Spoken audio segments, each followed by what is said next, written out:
Olá! Estamos de volta com As Cunhãs, o seu podcast de política do Ceará, além de outras cositas más.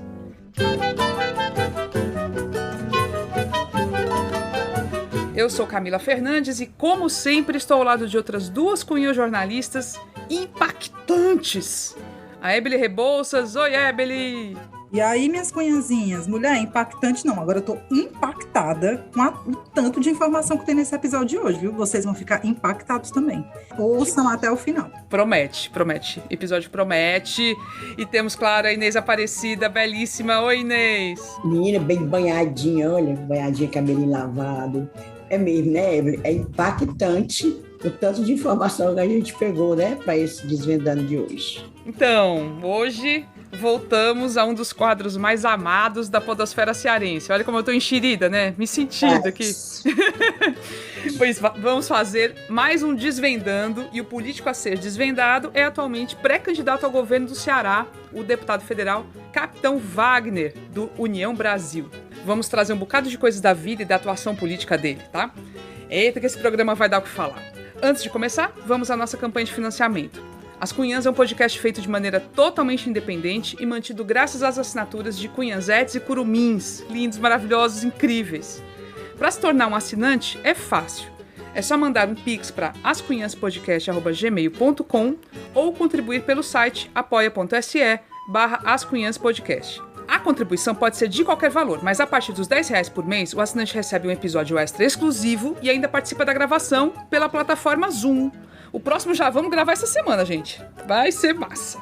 Lembrando que quem contribuir pelo Pix, por favor, deixe o seu e-mail na descrição do pagamento para a gente conseguir entrar em contato depois, tá?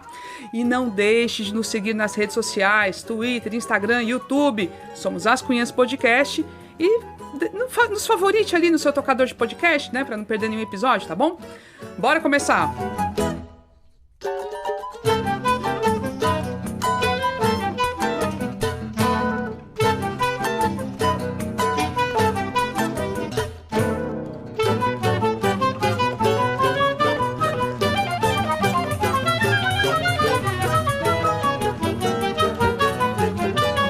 Wagner Souza Gomes, mais conhecido como Capitão Wagner, tem 43 anos, basicamente a minha idade.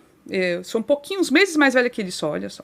Nasceu em São Paulo, no bairro de Santo Amaro, mas cresceu em Fortaleza, mais precisamente no bairro João 23. Ele gosta de falar que o sonho do pai era que ele fosse militar, e no fim ele virou mesmo policial militar.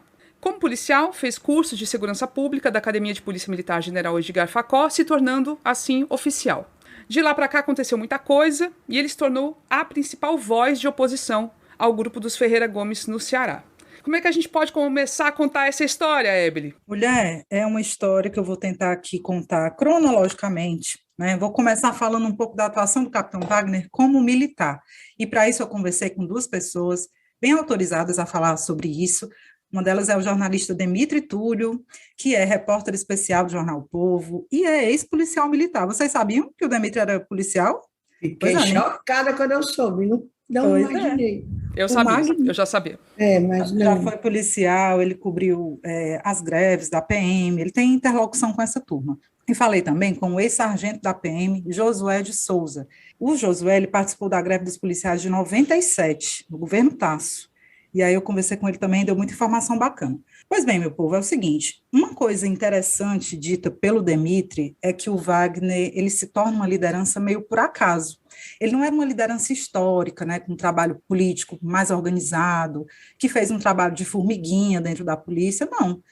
Havia uma série de insatisfações na polícia, inclusive insatisfações dele, né, e ele começa a canalizar as reivindicações, começa a contestar algumas situações que aconteciam no quartel, né, e ali no final dos anos 2000, tinha um movimento particular, assim, de mobilização dos policiais. Tem um artigo que eu li, de um pesquisador chamado Antônio Sabino Neto, que conta que os policiais, naquela época, criavam uns perfis no Orkut, sabe, tinham uns perfis fake, e faziam denúncias sobre os problemas que existiam, né, compartilhavam insatisfações, sobre salário, sobre assédio moral, enfim, tinham várias insatisfações, e o Wagner meio que canaliza isso. Mas como o Demitri explica, ele não tinha uma atuação histórica de luta, entendeu? não era uma liderança assim conhecidíssima pela tropa, até porque, meu povo, muito novo, né? Ali nos anos 2000, ele tinha 30 e poucos anos, novíssimo. Mas acaba que ele vai ganhando esse papel de dar voz às insatisfações, que eram muitas dentro da polícia ali naquela época, e até hoje a gente sabe, óbvio. E aí tem um ponto que é muito importante na história do Capitão Wagner, que são as associações profissionais. Vocês sabem que policial não pode se sindicalizar, né? Policial militar. Então, tinham as associações dos guardas municipais, dos profissionais não sei de quê, de que área e tudo. Esses grupos, eles já existiam há muito tempo, tem uns que têm mais de 60 anos, mas no começo eles eram muito mais tipo associações recreativas, né? Associações assim para o pessoal se encontrar, enfim, discutir temas variados. Depois é que esses grupos ganham um viés mais político-partidário. Então, esse é um marco muito importante, é um ponto de virada na carreira do Wagner, quando ele é chamado para dirigir a APROSPEC, que é a Associação dos Profissionais de Segurança Pública do Estado do Ceará. E essa APROSPEC, ela aparentemente já nasce ali no fim dos anos 2000, começo dos 2000 e tantos, já nasce com um viés político, né, para aglutinar profissionais de todas as áreas de segurança, reunir muita gente, né, policial militar, guarda municipal, policial civil, perícia forense, então, era o povo da segurança pública. E com um objetivo muito claro de eleger representantes na política tradicional, política partidária. Segundo o ex-sargento, né, Josué de Souza, com quem eu conversei, a intenção da APROSPEC era crescer a ponto de eleger o maior número possível de candidatos, e o Wagner seria um desses, né, ele era diretor dessa APROSPEC e já realmente tinha uma intenção de lançá-lo como candidato. E é na APROSPEC, então, né, que o Wagner começa a se constituir como um político, né, até que chegou o ano eleitoral de 2010, e ele, incentivado ali por outras lideranças policiais, que depois tudo ganharam, se elegeram também, ele começa a procurar um partido, certo? Naquele momento ali do ano eleitoral de 2010. Beli, só fazer um complemento, né, porque é interessante, você falou dessa Prospec, né, e o Wagner foi presidente até 2012, parece, dessa associação, e depois ele foi para outra associação, mudou de associação, uma chamada Associação dos Profissionais de Segurança Pública, a APS, que agora, mais recentemente, ganhou bastante notoriedade, envolvida aí na CPI dos motins, que estava sendo realizada na Assembleia Legislativa, enfim, por causa justamente do segundo motim, que a gente vai citar ainda, que aconteceu no Ceará, agora mais recente, enfim. É interessante essa questão das associações mesmo. Porque elas viram mesmo grupos políticos, né? Essa Prospec, se eu não me engano, Camila, ela se dissolve e vira essa APS. Se eu não me engano, a Prospec deixa de existir. E aí, meu filho, tem um monte de disputa interna, né? Essas lideranças, tipo Sabino, não sei quem, eles todos estão envolvidos nessas associações, e quando eles racham, elas se dissolvem e cada uma cria a sua, é mais ou menos por aí. Pronto, então, gente, voltando aqui, ó, ano eleitoral de 2010, né? Eleições estaduais, Wagner decide a ser candidato, né? E é convencido também por aquelas outras lideranças e tal. E aí vem um fato inusitado, que nem todo mundo conhece. E aí, assim, a dificuldade de apuração desse fato mostra que realmente poucas pessoas conhecem essa história. Um dos partidos que o capitão Wagner procura naquele momento que ele está vendo ali aonde ele vai se filiar é o PSOL. Pasmem. Diga aí. Mulher, isso para mim é tão chocante que eu não sei nem o que dizer. Assim, é chocante. Choca Brasil, choca. Evelyn e Camila, deixa eu fazer uma parte. É chocante, assim como foi chocante quando eu soube que o Cabo Daciolo é o meu crush, né? Cabo Daciolo, glória a Deus. Era filiado ao PSOL. E era também bombeiro policial militar, bombeiro militar, bombeiro mesmo lá do Rio de Janeiro e tal, né? E foi filiado ao PSOL. Depois é que ele ficou votando contra as coisas do PSOL, que ele não tinha nenhum perfil de ser PSOLista, aí saiu. Mas aí eu também fiquei pasma. Então, será que foi na mesma época que o Daciolo entrou no PSOL e o capitão queria entrar aqui no PSOL? Mulher, tentando entender e conversando com algumas pessoas, tinha aquela história, né? O PSOL sempre teve a fama de ser um partido limpinho, né? Um partido sem nenhuma associação com corrupção e tudo. O Wagner não era alguém politicamente ainda, então ele foi tateando. Provavelmente o PSOL não foi o único partido que ele procurou, Mas o que a gente apurou é que ele envia um e-mail ao PSOL consultando sobre uma possível filiação, sendo que esse e-mail nunca é respondido, certo? Rolou um certo desconforto no partido, pelo fato dele ser policial, ele não era uma figura conhecida, né, era um ilustre desconhecido ali naquela época, então essa resposta não houve, né, essa aproximação com o PSOL não vinga. Quem acaba atraindo o Wagner é o PR, na época comandado pelo ex-governador Lúcio Alcântara, né? Então o Wagner vai para o PR pelas mãos do Lúcio e do prefeito de Maracanã, o Roberto Pessoa, né? E pelo PR disputa uma vaga de deputado estadual naquela eleição ali de 2010. Ele não ganhou, mas ficou com a primeira suplência, meu povo, com mais de 28 mil votos. É muito voto, né? Para quem era um desconhecido. E aí, Inês, tu falou com um dos caras que levou o Wagner para o PR, né? O nosso direitista preferido, né, o nosso de estimação, Roberto Pessoa, ele, inclusive, vai ser o coordenador da campanha do capitão Wagner, né, ele anunciou aqui desde o ano passado para nós, e ele fez a participaçãozinha bem rápida, falando, ele é fã, né, do capitão Wagner. Diz aí, Robertinho. O capitão Wagner entrou num PR, no caso, pelas mãos do doutor Lúcio Alcântara e pelas minhas, né? O doutor Lúcio Alcântara, presidente do PR, e eu sendo seu amigo, e também filiado ao partido. Capitão Wagner, com aquela figura muito mais jovem, né? Candidato a vereador, foi o mais votado do Ceará, a deputado estadual e deputado federal, uma vida linda, limpa e muito competente. O partido tem muito orgulho. Agora nós estamos também juntos no União Brasil para fazer o Ceará bem melhor. Ceará sem mentira. Bom, adjetivos todos, né, atribuídos dele, né? Por conta dele. Por conta dele. Não, mas eu avisei que ele é fã do capitão Wagner e vai ser o coordenador da campanha. Se ele não for fã, não pode ser coordenador da campanha, né? Exatamente. É verdade. Pois pronto, meu povo. Aí, então, começa a história do Wagner, né, na política partidária. O PR tinha eleito um pessoal aí para a Assembleia Legislativa, mas precisava de alguém que brigasse mais pesado com o Ferreira Gomes, né? E aí, em 2011, o partido resolve tirar de campo a deputada Fernanda Pessoa, filha do Roberto Pessoa, né? Licencia a Fernanda para o capitão Wagner poder assumir como suplente, né? Porque ele tinha ficado como primeiro suplente. Aí, minha filha, ele fez a festa. Ficou assim uns quase 4 meses como suplente, deu um gás na Assembleia, todo santo dia falava, ia para cima do Cid, que era governador na época, e assim foi se consolidando como uma voz de oposição aos Ferreira Gomes. Como muito bem lembrou o Demitri, né, quem quer ser protagonista precisa de um antagonista. E o antagonista era o grupo dos Ferreira Gomes. E aí eu vou adiantar aqui um pouquinho a conversa, porque nesse momento em que ele está interinamente como deputado, estava ali imune, com a imunidade parlamentar, vem a greve dos policiais, né? Quem tem aí a faixa dos 20 e poucos, 30 anos, vai lembrar, foi no fim de 2011, no fim de 2011 para o começo de 2012, o Wagner, como deputado estadual que tinha assumido, ganha notoriedade como líder daquela greve, né? Uma greve que ele tem horror a falar, quando ele vai ser entrevistado, inclusive, parece que ele diz, contanto que não fala de negócio de greve, mas, assim, não tem como dizer que não é ali que ele ganha fama, notoriedade e tudo mais. E aí... Eu acho que, Ebri, só para também rememorar, assim, para quem é de Fortaleza, para quem estava em Fortaleza na época, foi um momento muito assustador.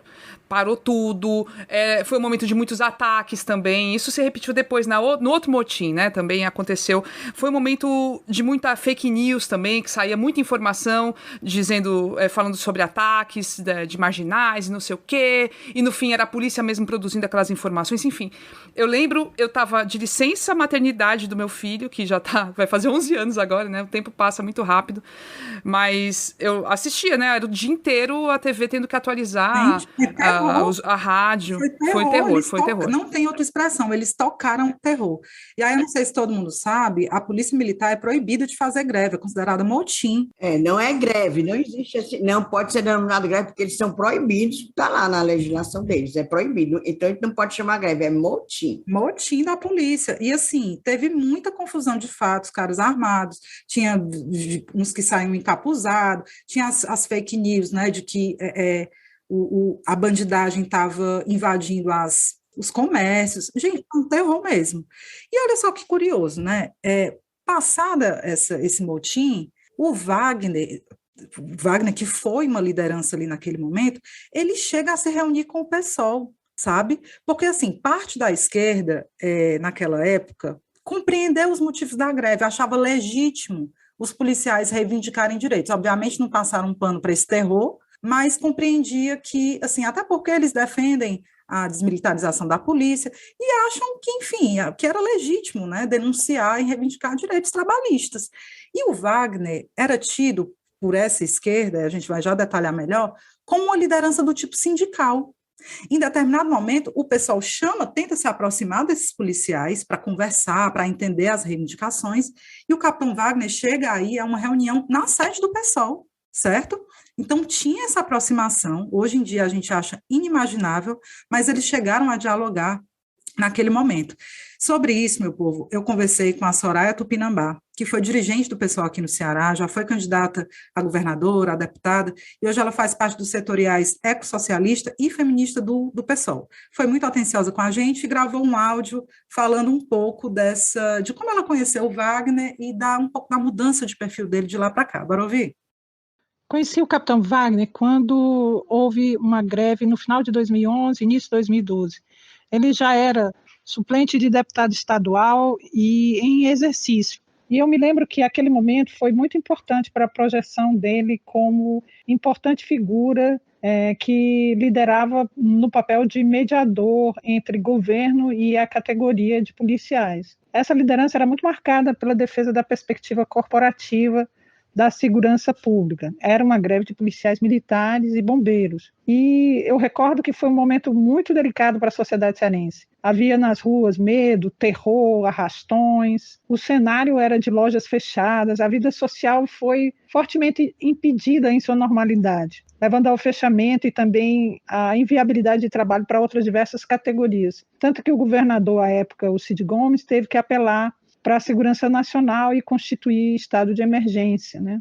E também nesse momento foi possível ver que o capitão Wagner já tinha muito claramente um projeto pessoal. Eu me lembro que nessa mesma época um blog local, registrava que a sua intenção, o manifesto, era de se candidatar à prefeitura de Fortaleza, o que na época foi totalmente descartado pelo PR. Então, o que eu observo é que o Wagner, desde essa greve de 2012, ele vem passando por uma guinada à direita, assim eu chamo. Eu creio que no início a sua atuação, pelo menos desde que eu acompanho, vem sofrendo esse deslocamento, por assim dizer, fruto de um igual deslocamento desse segmento da segurança pública, no sentido de se conformar como uma base do projeto de extrema-direita do bolsonarismo, né?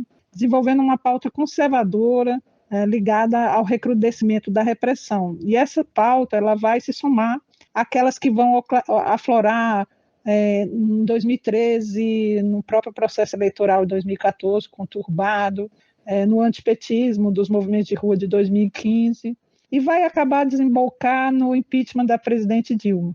Então, é aí que as pautas conservadoras encampadas pelos candidatos, não só militares, mas também religiosos, com discurso intolerante às minorias, cresce. E é nessa esteira que eu localizo também esse giro mais forte à direita do capitão Wagner. É claro, e é importante destacar que o Wagner não tem a mesma matiz da falta de sutileza e excesso de rudeza política de aliados como Noélio, Reginaldo, o delegado Cavalcante. O Wagner se caracteriza por uma grande capacidade de diálogo, de escuta, de argumentação. Vale destacar que ele foi professor durante muito tempo para a categoria, professor de concurso, né? Ele tem uma habilidade muito grande, argumentativa, né? E hoje ele faz uma tentativa de ampliar o seu espectro de atuação política, embora ele ainda seja um candidato fortemente ligado à segurança pública. Mesmo quando foi candidato a prefeito, o slogan da sua campanha para Fortaleza foi Fortaleza, a segurança de um futuro melhor. E também no seu programa de governo, a gente pôde observar, como na época presidente do PSOL, e analisando todos os programas, que o programa do Wagner era desproporcional na área de segurança pública, defendendo principalmente aquilo que tinha forte apelo popular, como o armamento da Guarda Municipal, a exaltação da Polícia Militar. Enfim, o que nós vimos foi a ascensão do bom moço. E o que eu quero é chamar a atenção dos ouvintes do programa das Cunhãs para que quem, como nós, já viu a extrema-direita no sorrir com seus dentes de chumbo, vale citar a gestão irresponsável, negligente e criminosa da pandemia, só para não desenvolver outros temas, né, como a corrupção em larga escala, o armamentismo, a militarização, eu deixo um alerta. Tentam emplacar a narrativa de que o Wagner seria uma atualização do galeguinho do Zóio Azul de 1986, que venceu o coronelismo. Agora seria o Wagner a vencer os Ferreira Gomes, como se esse fosse um novo coronelismo. No entanto, o que não se ilumina é que os Ferreira Gomes, apesar de seus equívocos políticos, demonstraram um apreço pela democracia, e até mesmo o Tasso Gereissati, liberal assumido, que nem toda a argúcia, habilidade e veludo político do Wagner consegue esconder ao se aliar com o bolsonarismo. Gente, que depoimento bacana da Soraya, né? Tanta coisa, né? Tem tanta coisa ali. É muita coisa, muita coisa. Eu acho que é isso, né? O Wagner é essa figura que se interessa inicialmente, começa a ter interesse pela política, vai para a esquerda, mas depois ele se encontra na direita e se desenvolve ali e vai ampliando a fala dele em termos assim, de defesa do uso da violência, né, dessa coisa do armamentismo. Então, acho que todo mundo que é curioso já deve ter visto na internet. Ele, na época de 2012, depois do motim, depois, então, de ter procurado o PSOL, mas já afiliado ao PL, já como deputado, ele foi candidato a vereador e ele apoiou o Eumano de Freitas. Ele fez campanha para o Eumano do PT, candidato, então da Loura, né, da Luiziane, para suceder a Luiziane. Lá estava ele apoiando o Eumano, de vermelhinho e tudo. Mas depois seguiu por outros caminhos, mas nessa Inês? História aí do Eumano tem uma coisinha antes. Ele foi cotado para ser vice do Eumano, gente. Ele foi cotado. Eita, Inês! Não acredito. Eu conversei com a pessoa, em off, aí contando a história todinha do Wagner, quando começou para vereador, né, o primeiro mandato dele, como vereador, que ele passou só 2 anos, depois foi para deputado estadual. E ele disse que era uma pessoa afável, gentil, certo? Uma pessoa bem tratável e tal. E realmente foi convidado, em 2012, teve um começo de negociação para ser o candidato a vice do Eumano. Por isso que a gente ainda hoje sabe da ligação da Luiziane com ele, né? A gente sempre não dá para negar.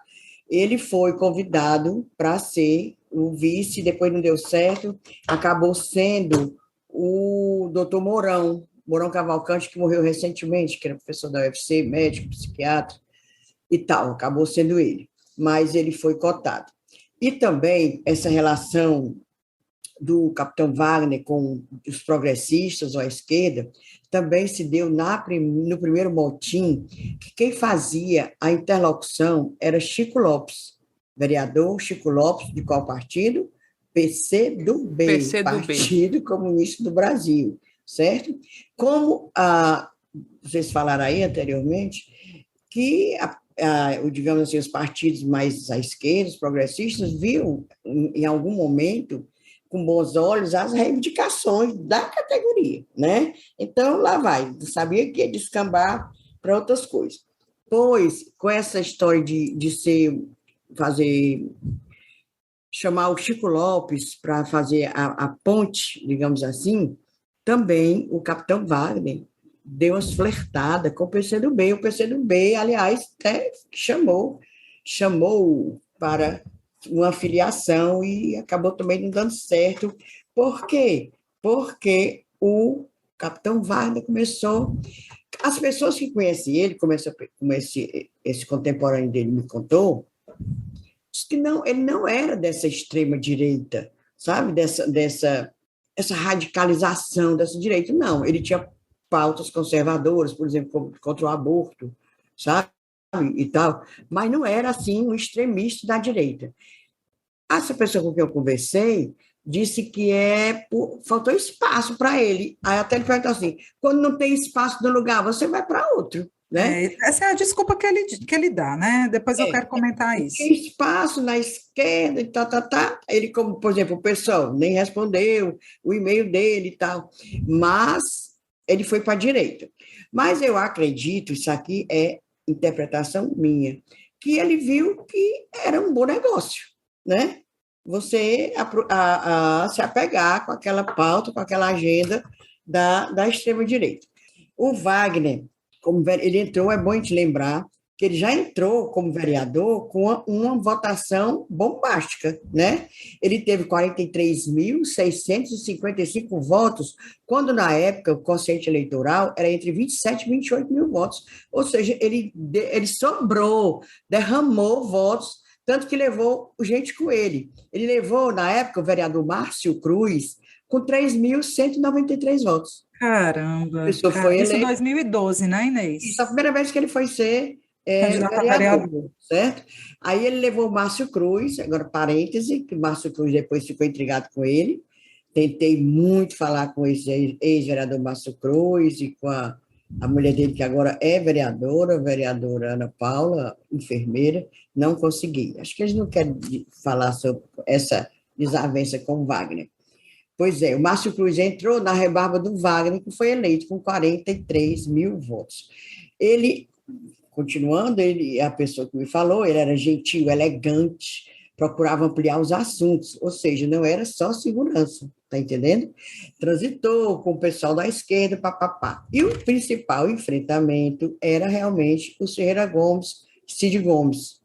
E olha aqui essa do Ciro, em 2013, por isso que ele tem esse horror ao Ferreira Gomes. Ciro acusou, em maio de 2013, de ele ser líder da milícia e ligado ao narcotráfico.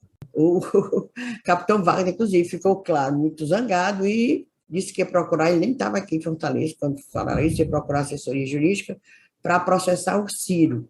E, na época, ele propôs, o capitão Wagner mesmo, propôs uma CPI, pois faça uma CPI, para ver se eu sou meio líder de milícia, bora vai atrás. E teve até, conseguiu assinaturas, mas aí depois o próprio governista decidiram não fazer mais essa CPI. Mas realmente, Inês, o ódio que ele gerou nos Ferreira Gomes foi muito intenso. Até hoje o Ciro chama de chefe de milícia, chama de bandido, o Cid também atribui vários adjetivos desses ao Wagner sempre que pode. Você ser chamado de líder de milícia ligado ao narcotráfico, rapaz, ninguém anda também assim, acusando o povo desse jeito, não.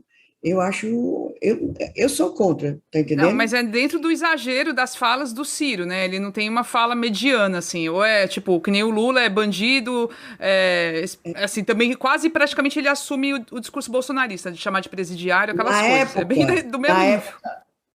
Aí o capitão Wagner também não deixou barato, aí disse que essas sandices que o Ciro estava dizendo contra ele só pode ter sido gerado porque ele tomou alguma droga, não sei o que, aí pá, vem o outro lado também. Nível, né? Um debate de alto nível. Hã?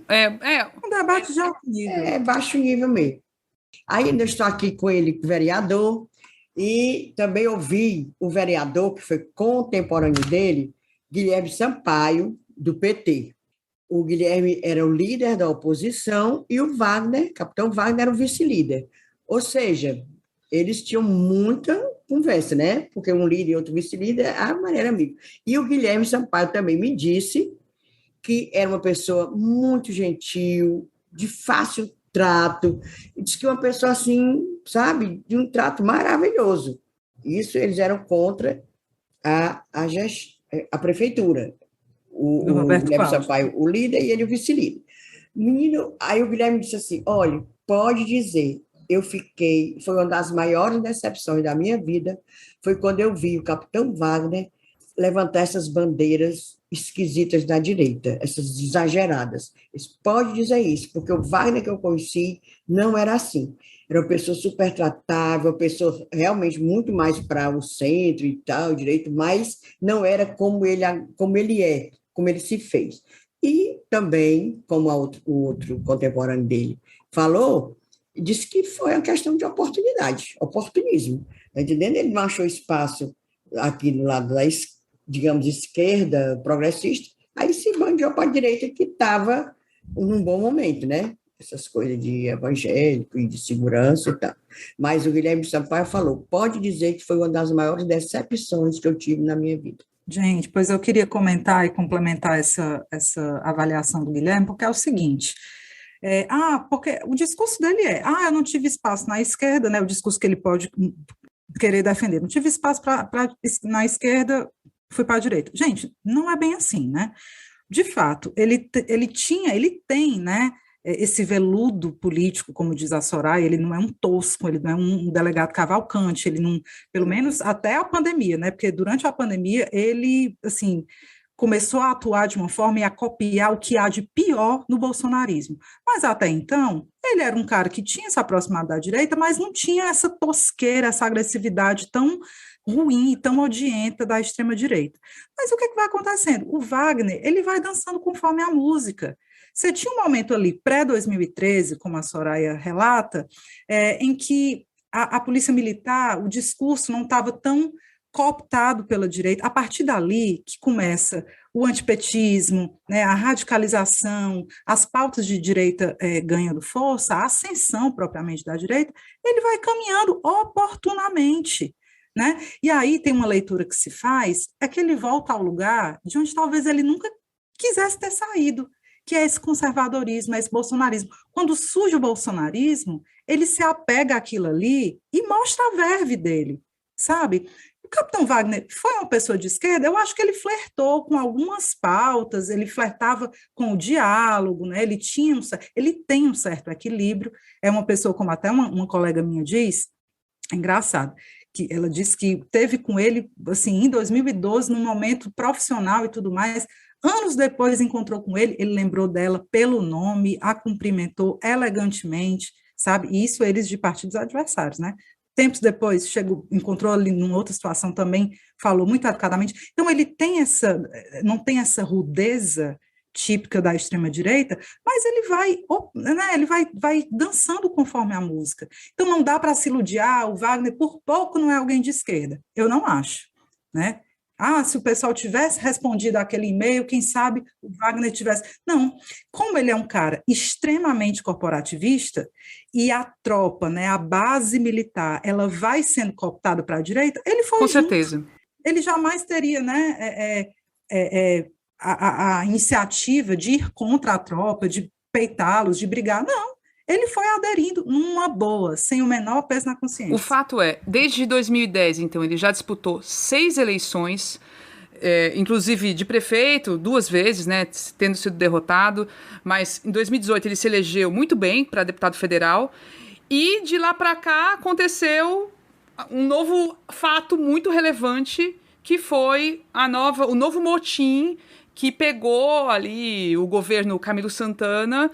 E foi um fato gravíssimo, de novo, né? Um motim que, se vocês se lembrarem, né? Certamente a gente falou disso já no podcast.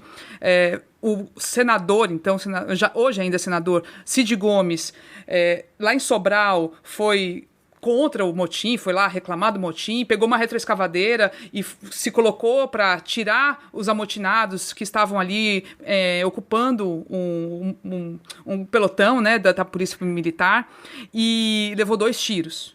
Então, essa foi uma situação gravíssima. O capitão Wagner busca negar que tenha participado diretamente dos motins, mas não é bem assim, né? Ele pode não ter liderado, mas envolvido de algum modo ele esteve.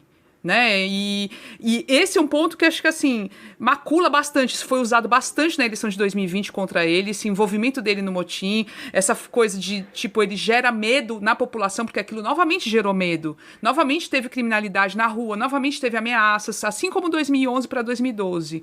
E na época até quando o Cid pegou a retroescavadeira, o capitão Wagner fez um boletim de ocorrência contra o Cid por tentativa de homicídio, contra os policiais que estavam ali. Mas, na verdade, quem tentou matar o Cid foram os policiais armados que deram 2 tiros nele e ele quase morre, gente. Então, é uma situação gravíssima que chegou nesse nível de violência com bala. Então, é muito grave, né? É morredor, não é morredor, Cid. Mas voltando só para comentar aquela história que a Hebe disse, em momento nenhum eu acho que o capitão Wagner seria um bom quadro da Não, com certeza, Inês. De jeito nenhum, tá entendendo? Não acho. Eu acho que ele também procurou oportunidade, oportunidade, não ia ser legal ele visto o mantal, tá entendendo? Era oportunidade, ou seja, é oportunismo.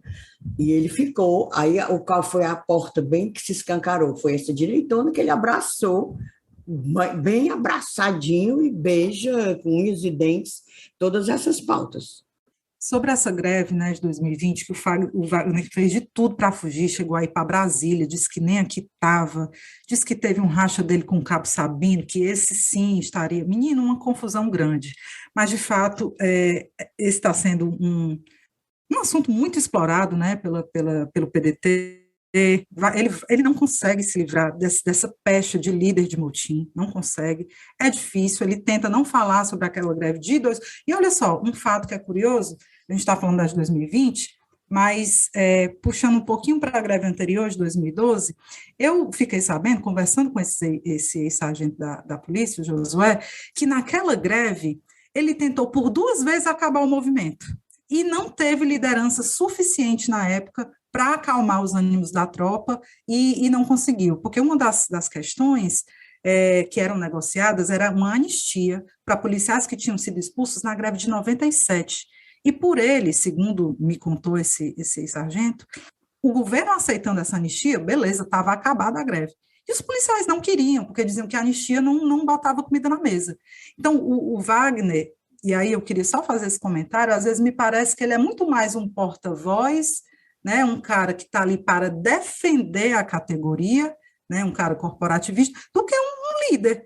Porque se o cara tenta, por 2 vezes, fazer com que a tropa recue e não consegue, é uma liderança frágil. Vocês concordam? É complicado. Aí tem outras situações, assim, que maculam muito, na minha opinião, a imagem dele, né? Teve aquela chacina do Curió, que, assim, alguns policiais foram presos, né, e, assim, ele chegou lá, foi acampar em frente lá, não sei aonde, não sei o quê, defendendo os policiais, mas só muito depois, quando começou a ser criticado, é que falou, não, gente, mas eu acho que quem errou tem que ser punido e os inocentes têm que ser libertados. O primeiro discurso dele foi dizer que o governo estava perseguindo e punindo policiais inocentes, né? Esse tipo de coisa não é papel de liderança, né? Ele teria que ir lá com as associações, com advogados, vamos investigar e proteger os inocentes e que o fardado que cometeu o crime seja punido. Esse discurso ele só teve depois que o negócio já estava, sabe, corrido já.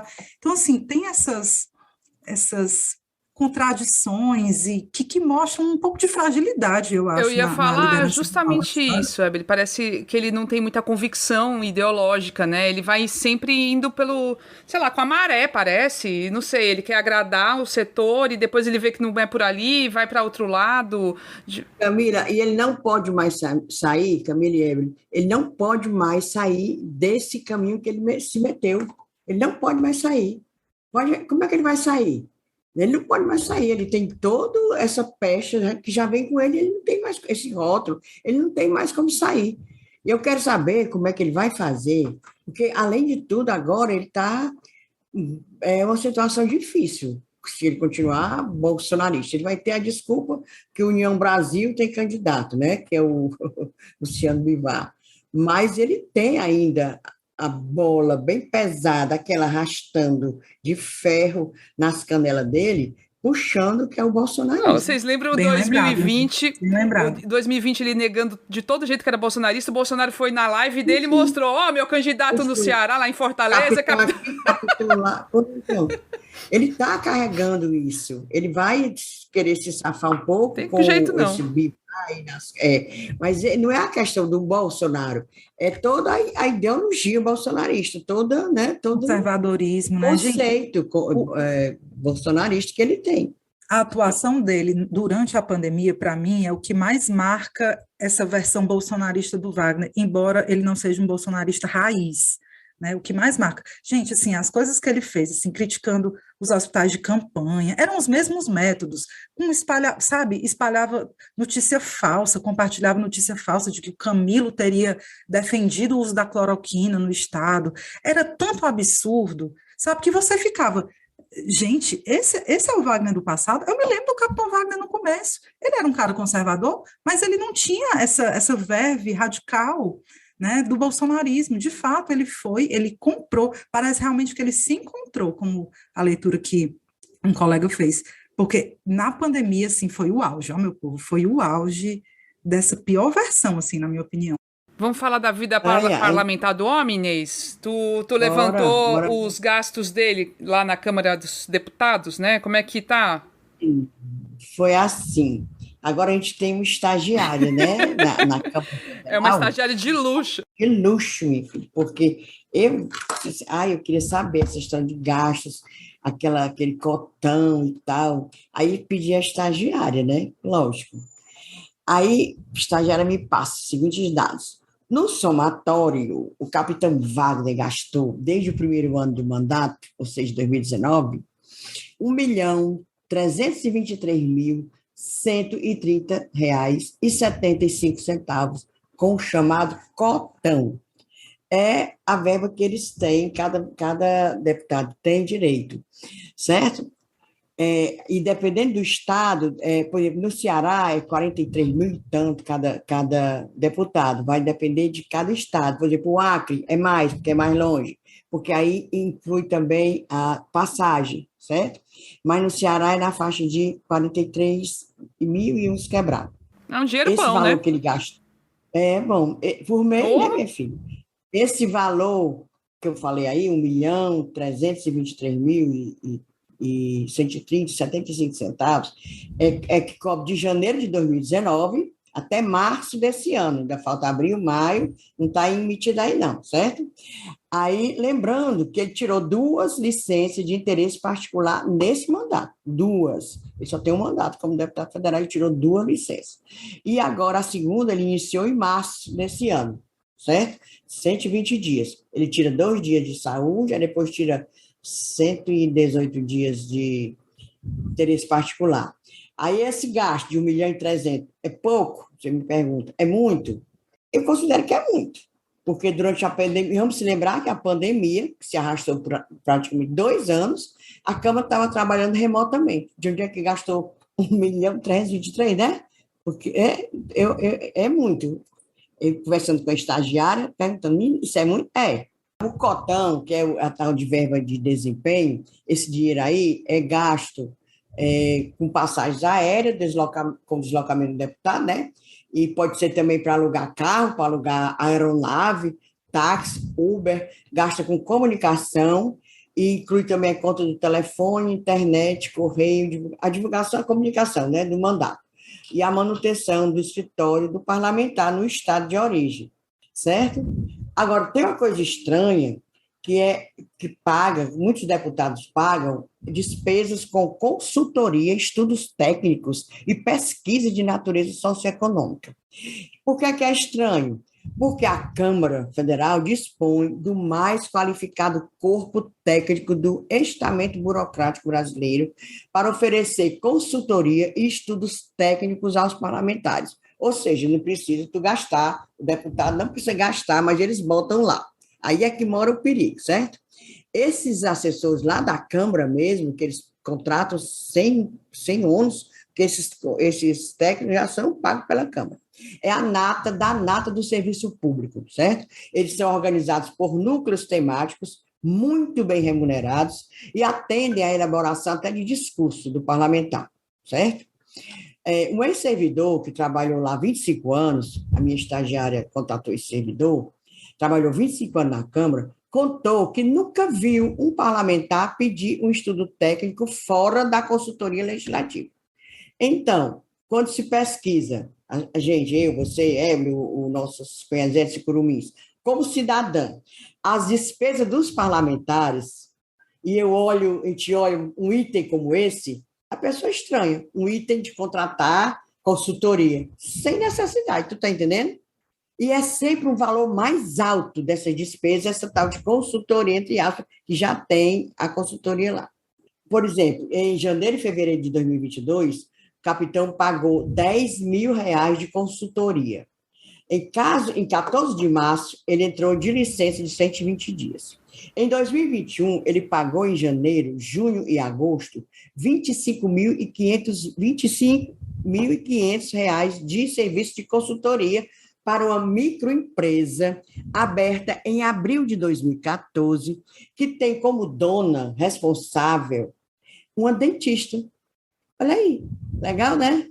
Consultoria técnica para fazer as coisas da Assembleia, dentista, a responsável por essa microempresa que ele criou. Embora com a personalidade jurídica dessa empresa, da dentista, presta serviço de consultoria. Ninguém sabe se é para arrancar dente de leite, né? Fazer limpeza, ninguém sabe.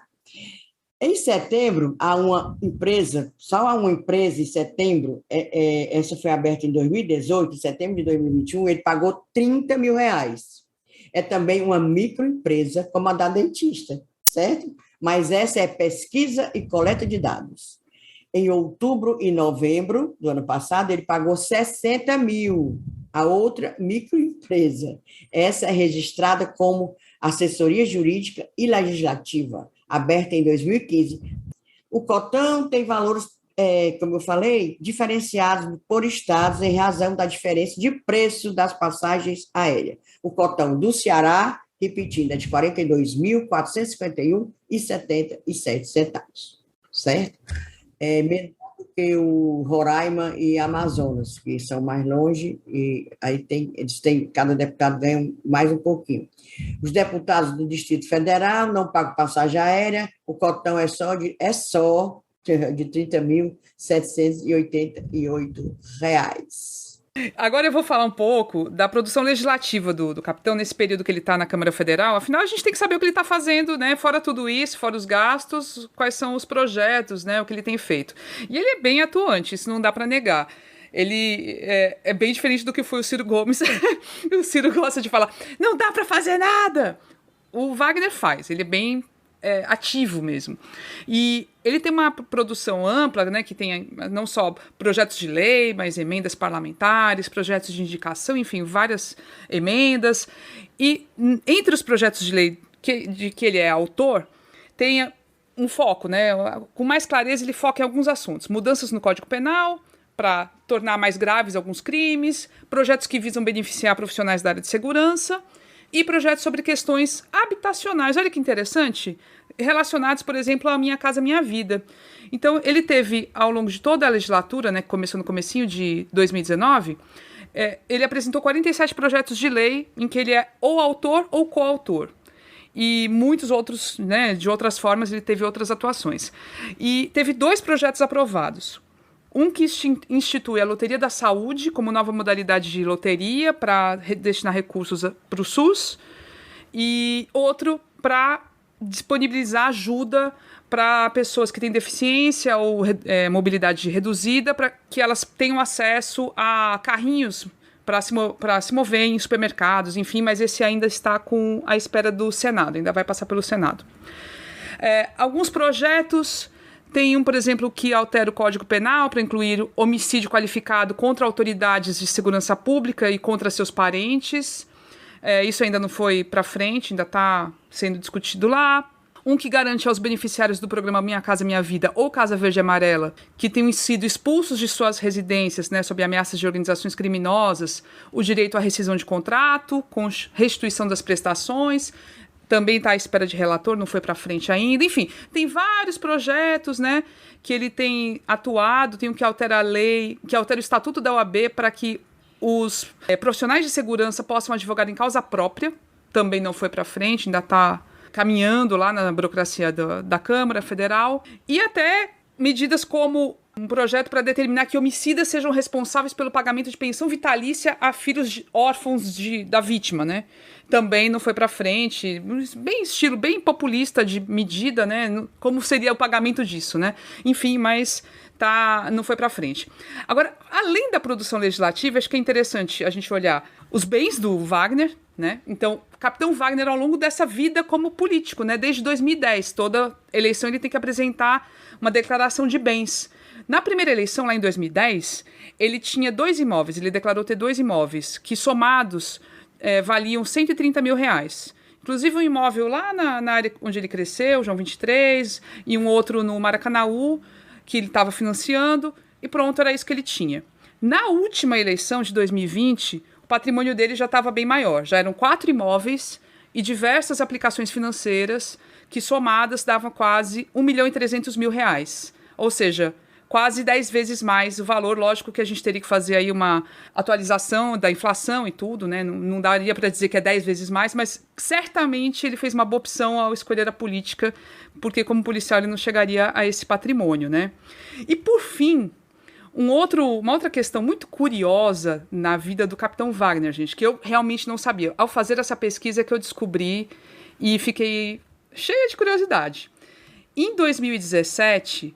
ele abriu, não foi ele diretamente, foi a esposa dele, a Daiane Bittencourt, com outras 2 mulheres, abriram uma cooperativa chamada Cooperativa Viver Bem, com sede até numa casa no João 23, Fortaleza, periferia de Fortaleza. E para que era essa cooperativa, né?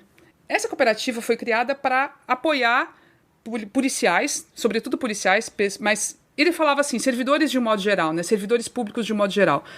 Apoiar essas pessoas a comprar a casa própria. Então, as pessoas se uniam, pagavam taxas mensais, sei lá como é que era a negociação disso, para fazer um fundo para construir um conjunto habitacional. Isso aí embalado no projeto do Minha Casa Minha Vida e agora, né, com esse novo nome, Casa Verde Amarela. E participam, o próprio Capitão Wagner, nas redes sociais dele, no YouTube, Facebook, ele divulgou bastante esse projeto, dizendo que ele estava à frente com o Soldado Noélio, que hoje é deputado estadual, né, também pelo União Brasil, e com o Sargento Reginaldo, que é vereador em Fortaleza também pela União Brasil. Então, que os 3 estavam ali liderando esse projeto de cooperativa, e que eu achei muito curioso. Em 2019, numa publicação no site da Associação dos Profissionais de Segurança, eles anunciavam que as obras já iam começar naquele ano, que eles tinham comprado o terreno, ia ser lá no Maracanaú. Eles tinha também uma versão, parece, eles pelo menos criaram no Facebook um perfil do mesmo projeto, Viver Bem, em Quixadá, então tinha uma intenção de expandir, porém, em 2021, teve até um chamado na internet para que os cooperados, né, as pessoas que estavam pagando, fossem a uma reunião, porque o negócio não foi para frente, eles estavam vendo uma forma de devolver o dinheiro e tudo mais. A cooperativa foi baixada, né, ela deixou de funcionar neste ano de 2022. Então, ela deixou de estar ativa, segundo a Receita Federal, por motivo de extinção para encaminhar liquidação voluntária. Então, achei muito curioso, enfim, se alguém tiver alguma notícia sobre isso, se alguém participou, né, quis comprar cotas desse projeto, era cooperado do projeto, conta pra gente depois. Se alguém levou um xixi. Também, a gente não levantou nada disso. E o nome da empresa era da Daiane, né, Bittencourt, mulher dele, né, a Daiane do Capitão, e mais 2 mulheres. Exatamente, isso. As 3 mulheres eram as titulares do projeto. Aí, eu só queria, pra gente fechar, agora com a campanha a governador, Capitão Wagner não vai se candidatar a deputado federal de novo, né? Então, se ele perder, ele fica sem mandato. Se ele ganhar, ele vira governador. Enfim, a aposta dele é essa. Mas para garantir a vaga, né, Inês? Ele vai botar... deixar quem? Daiane do Capitão. Candidatou a mulher, a Daiane, que uma pessoa que também trabalhou no gabinete dele, disse que é uma pessoa totalmente do lar, nunca teve assim. Eu pensei que ela tinha assim, talvez um movimento, tinha de trabalhar com assistência social, alguma entidade e tal. Não, ela só é mesmo a mulher do capitão. Por isso que o nome dela vai ser Daiane do Capitão. E essa pessoa que trabalhou no gabinete dele, enquanto ele foi deputado, disse que ela, naquela época do motim, ela dava tipo apoio logístico, fazia café, os lanches, acabar o capitão não quer dizer que é metido nesses motins. Fazia os lanches, fazia café, para dar ao pessoal a logística, né, do pessoal que estava fazendo o motim, os policiais amotinados. Aí pergunta, por que vai botar ela para ser candidata federal? Tanto amigos que ele tem, Noélio, Reginaldo e tal, né? Aí a pessoa disse assim, é porque ele não confia em ninguém. E sabe, se ela realmente foi eleita, e ele depois, se não foi eleito governador, aí a cadeira está guardada, porque ele tinha medo que os outros que ele botasse para ser candidato, com certeza ganharia, transferiria voto, né? E depois desse uma rasteira nele. Confia em ninguém, ó, só na mulher, na Daiane. Gente, que coisa mais política tradicional, política de cafundó do que isso, né? É isso, você, né, para guardar o lugar, vou levar a mulher para se candidatar, pelo amor de Deus, é um político novo, com práticas velhas, né? Vamos combinar. Não, e é engraçado porque até isso também, essa parte da vida pessoal dele, ele foi aderindo a esses valores mais da extrema-direita, né? Então, ele já tá com a Daiane desde 2001, então há muito tempo. Só que só casou mesmo na igreja, véu e grinalda, super bonito, em 2015. E foi na igreja católica, foi na igreja do Cristo Rei. Tem foto na internet, gente, vocês procuram aí. O capitão tava todo bonitão, aquela roupa de festa dos policiais, assim, que é tipo... Roupa de gala. Roupa de gala, que é branco, bonito, assim, né? Tava todo alinhado. Os filhos dele já estavam grandes, né? Tudo, 2015, foi outro dia, né? A Rayane e o Felipe. Então, beleza, só que aí agora, 2022, o que acontece?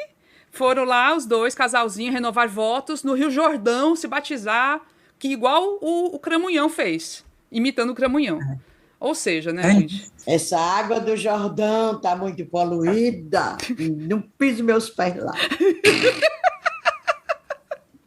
Deve ser até será que pelo menos é um lugar bonito? Eu fico curiosa. É um lugar histórico, né, gente? É uma coisa, né, muito bacana, mas... bacana. Pois olha aí como é oportunista, porque casou na igreja católica, era católica, aí foi se banhar lá no Jordão, se mergulhar lá, se afogando, para virar evangélico, para dizer que é evangélico, para pegar os votos dos evangélicos. Aff, Maria, né? São essas atitudes, né, que a gente fica sempre assim, né, com o pé atrás, enfim, né? Mas é tudo, de fato, muito para mediatizar politicamente, para ele mostrar, olha, gente, para aderir, né, para ganhar engajamento dessa galera que gosta disso e tudo, e ele vai ser 100%, mesmo ele não querendo, ele é 100% bolsonarista nesse momento, não tem como se desvincular, e isso vai ser um peso terrível para ele. Exatamente, ele não chega a ser, realmente, como eu tinha comentado, o bolsonarista raiz, né, chama de mito, que não sei o quê, isso aí ele não é, mas são as mesmas práticas, a mesma associação e tudo. Lembrando que essa história do Bolsonaro ter ido lá para o Rio Jordão foi a grande sinalização dele para os evangélicos naquela época, né? Então, assim, o Wagner copia o mesmo método até nisso, assim, é uma sinalização, uma tentativa, né? Inclusive de sobrevivência política, porque se o Bolsonaro perder, ele vai ter de tentar se manter politicamente, enfim, independentemente do fim do bolsonarismo, que a gente espera que aconteça esse ano. Do bolsonarismo não, do governo Bolsonaro. Pois, gente, chegamos ao final deste momento, né, desse desvendando. Olha, a gente estava muito preocupado, porque assim, a gente queria muito fazer, mas queria fazer bem feito, com dados que fossem verificáveis, que fossem checados, e a gente fez. Então, tá aí, para vocês conhecerem melhor essa figura que vai ser um dos principais candidatos ao governo do Ceará, já está posto, né? E tá aí à espera de quem ele tá chamando de poste, enfim, mas qualquer um que vá ser o candidato contra ele não é poste, óbvio, porque são pessoas super qualificadas, tanto o ex-prefeito Roberto Cláudio como a governadora Isolda Sela, então, mas ele usa esse linguajar, né, para atribuir aí aos seus adversários uma insignificância. Mas, enfim, ele é a figura que se coloca agora, vai estar atrelado ao Bolsonaro, vai tentar não estar atrelado, porque perde voto com isso. E a gente vai ver o que vai acontecer daqui para o final do ano, aí daqui para outubro tem muita coisa vai acontecer, mas é importante a gente saber quem é essa figura, até para falar dele, na hora de falar, como é que a gente entende melhor, né, o que ele está fazendo, como é que ele se posiciona e tudo mais. Acho que valeu demais o esforço de apuração, investigativa, inclusive. A gente cansou. Ai. Foi. Foi fogo. Com o estagiário acionando todo mundo, falando com 1000 políticos. Agora vamos para o momento desabafo, momento recadinho, que é o momento Discunhã. Quem quer começar? Posso começar, o meu vai ser bem rapidinho. Pois diga. Pois vai. Pronto, é o seguinte, nós sabemos aí, estamos vendo que está cheio de doença na cidade, né? É gripe, é chikungunya, é dengue, é covid, é o cacete de doença. Parece assim aqueles tempos do cólera, Ave Maria, fim do mundo. E aí o que acontece, o que eu tenho percebido, está tendo muito caso de Covid, né? Eu tenho visto, principalmente pessoas que não tinham pego ainda nas ondas anteriores. E o que é muito foda, desculpa aí a palavra, é que eu tenho percebido que as pessoas que vão ao médico não têm conseguido guias para fazer o teste de Covid. Os médicos não estão passando, muitos médicos não estão passando, porque a Covid, né, se tornou uma doença menos grave, porque, enfim, está tendo muita gripe, está tendo muita influenza, então sempre se tende a dar outro diagnóstico, mas não testa para a Covid para ter certeza. Isso é problemático porque a Covid tem um protocolo diferente de isolamento das outras doenças, né? Então, é muito capaz de essa galera que não está se testando estar espalhando Covid para outras pessoas, porque não estão cumprindo o protocolo de isolamento. Então, é só esse desabafo com base em depoimentos que eu tenho ouvido de pessoas que adoecem e vão ao médico, né? Antes a gente era teste, tem que testar, independente, às vezes a pessoa assintomática está com Covid, e agora eu acho que está tendo uma certa negligência, uma normalização da Covid, e a gente sabe que não é por aí, né? Então aí é meu desabafo, tem que testar. Boa. Parece que a gente não aprende nada, né? Parece que o país, o sistema de saúde, não é nem culpa do sistema de saúde, a gente sabe, os dirigentes, né, do sistema de saúde, ninguém aprende, não aprende. Mas é isso, a gente está pagando o preço mesmo de ter essa coisa no governo, é uma tristeza.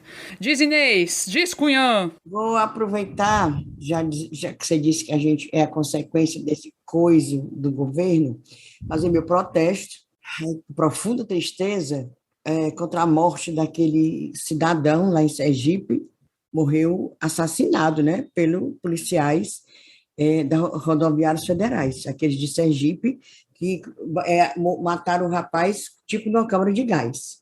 E isso aí é o que a gente está vendo, e meu protesto é duplo, pelo fato em si e por achar que foi pouco repercutido.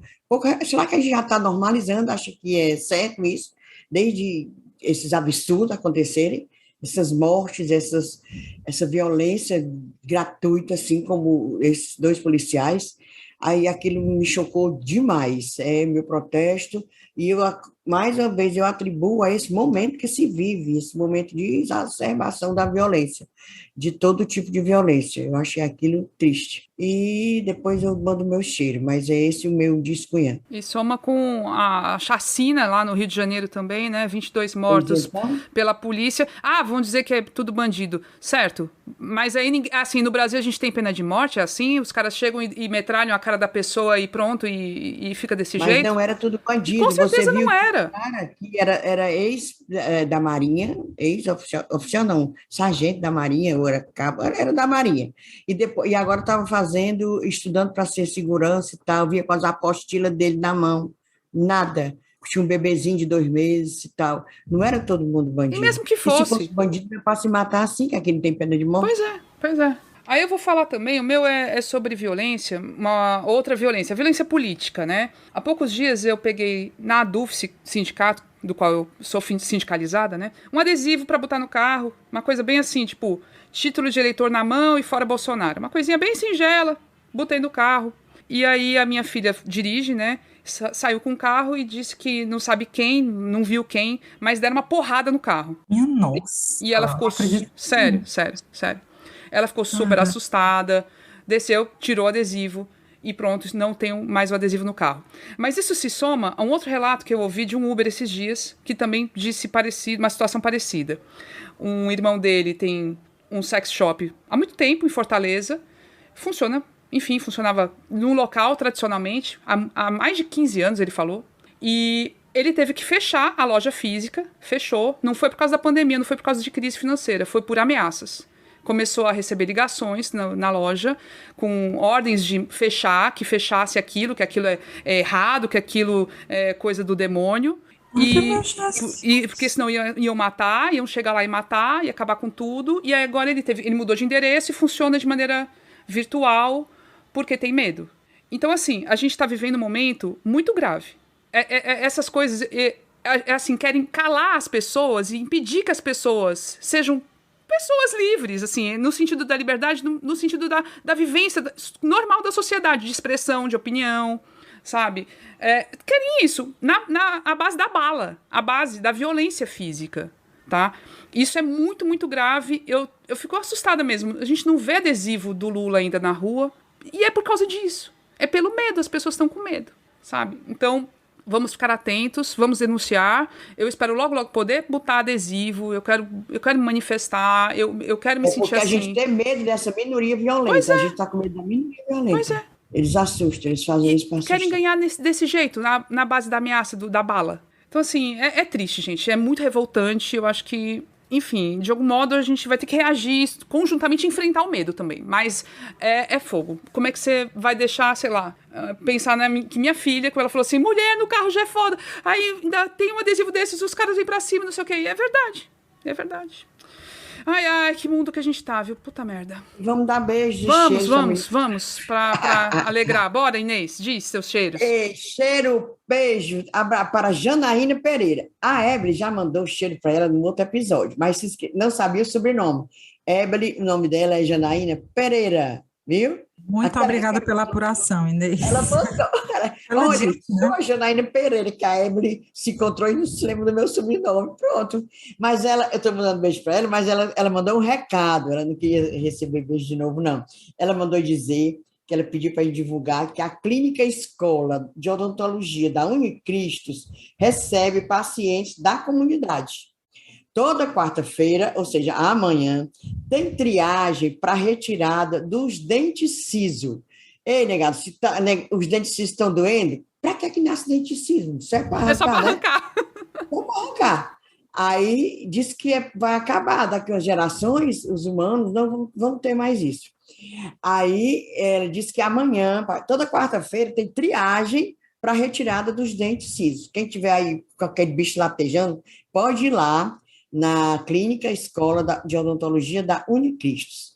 E beijos para Juliana Bonfim, a Cunhanzete, querida, ela sabe os dados do nosso episódio. Colega Juliana Bonfim, beijo bem grande para ti. E para o querido Nonato Albuquerque, voz linda. Como é que a pessoa nasce, né? Com uma voz linda daquela. Me encontrei com ele, e ele falou, quebrou o protocolo lá, na solenidade de entrega do título de cidadã de Fortaleza, a também nossa querida Maísa Vasconcelos. O Nonato é curumim. Ele diz, adoro as cunhãs, papapá. Foi beijo para o Nonato, para a Janaína Pereira, para a Maísa Vasconcelos, para a Juliana Bonfim. Eu tenho os meus cheiros também. Eu quero deixar uns cheiros especiais para uma turminha de cunhanzetes e curumins muito maravilhosa. Começa pelo Rodrigo Lacerda, que diz que quer se tornar um curumim. Tu já é, meu amor, tu já é. Beijo. Também para Maria Letícia Mourão. O Guilherme Marçal mandou um beijo e um pão de queijo pra gente. Mandou uma mensagenzinha assim, coisa fofa demais, né? Cheiro, amor. E pro Alex Viana de Brito, também são pessoas maravilhosas, estão com a gente, são assinantes, e eu acho que todos merecem cheiros. E um abraço bem gostoso, e se prepare, logo vai ter novidade, viu, gente? A gente vai ter uma novidade pros assinantes aí. Aguardem. Tu tem cheiro, Ebeli? Não juntei meu cheiro, não. Vai para quem quiser ser cheirado por mim, viu? Um cheiro para vocês que aceitarem. E, gente, sabiam que hoje é o nosso episódio 99? Olha que coisa absurda. Chegamos ao final desse episódio número 99. Agora, a partir de agora vai ser tudo com 3 dígitos. Só a partir já o 100 na semana que vem. Que loucura, gente, que loucura. E lembrando que para se tornar um assinante basta contribuir com qualquer valor para o Pix ascunhaspodcast@gmail.com ou pelo site apoia.se/ascunhaspodcast. Na produção tivemos Inês Aparecida, Ebele Rebouças e euzinha, Camila Fernandes. No apoio do marketing nas redes sociais temos a empresa Ponto Wind.